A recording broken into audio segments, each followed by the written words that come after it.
Hey, what is up, Cardrogo once again for another unboxing video. And for this video, mag-unbox tayo ng Banpresto Vibration Stars Kenshi Nimura. Let's go!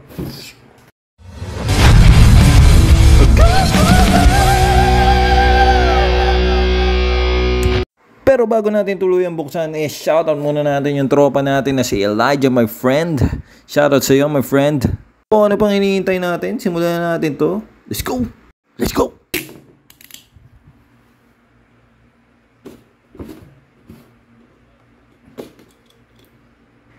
Okay. Buksan natin. Pack.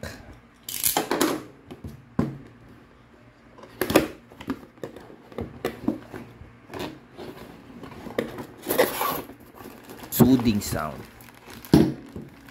Oops. So, gupitin natin.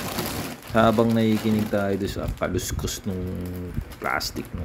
I-enjoy din ba kayo doon sa tunog ng plastic? Sa akin kasi parang music to my ears eh. Medyo mapurol yung gunting natin, ha? Baliktad yata talim nito eh. Ginaya pa si Bato sa ears. Yan, ilabas natin sa ano, no? Yan. Isa-isa natin labas to.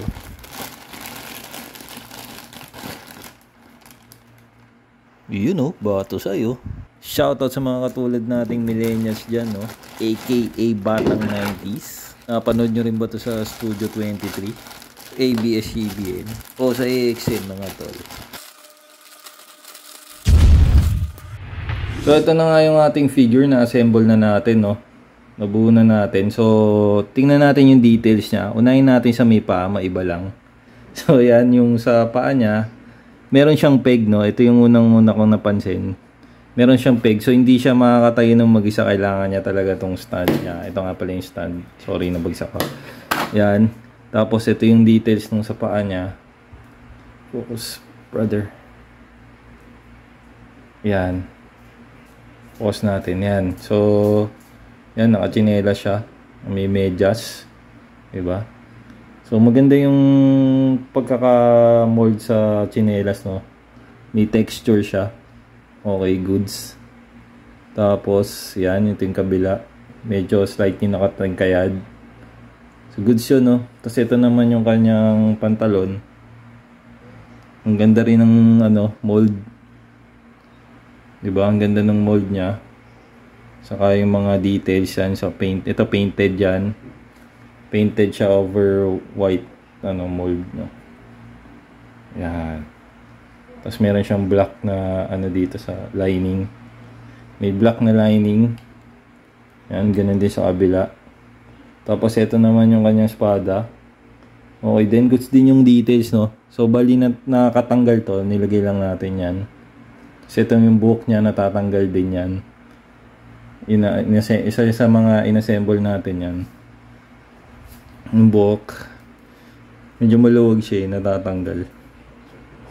So yan yung damit niya. Yan, may mga gusot, no, which is good na mas napapakita yung action nung ating figure, diba? Mas na-highlight yung kanyang parang movement, diba? Hindi lang siya basta naka-steady.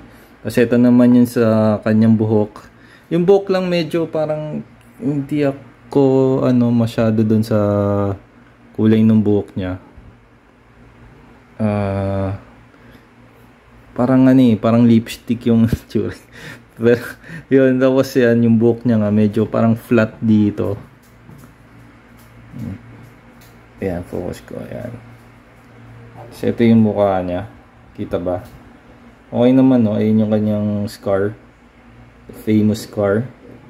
Tapos yung mata niya parang may pagka-purple eh. Yan. Oop, natanggal. Yung sinasabi ko, natatanggal siya. So, ilagay natin siya sa stand. Tapos, sukatin natin. Let's go. So, sukatin naman natin siya gamit yung ating metro. So, from surface hanggang dun sa pinakaitaas nung buhok niya is around 5.5 inches. Pag di kasama yung base, mga 5 inches.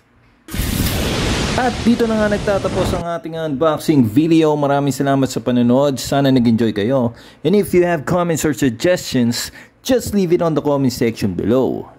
At kung di ka pa nakapag-subscribe, and now is the right time to hit that subscribe button and notification bell para updated ka sa mga videos na ilalabas natin dito. And again, this is Card Drogo. Kita-kits tayo sa mga susunod na videos. Bye-bye!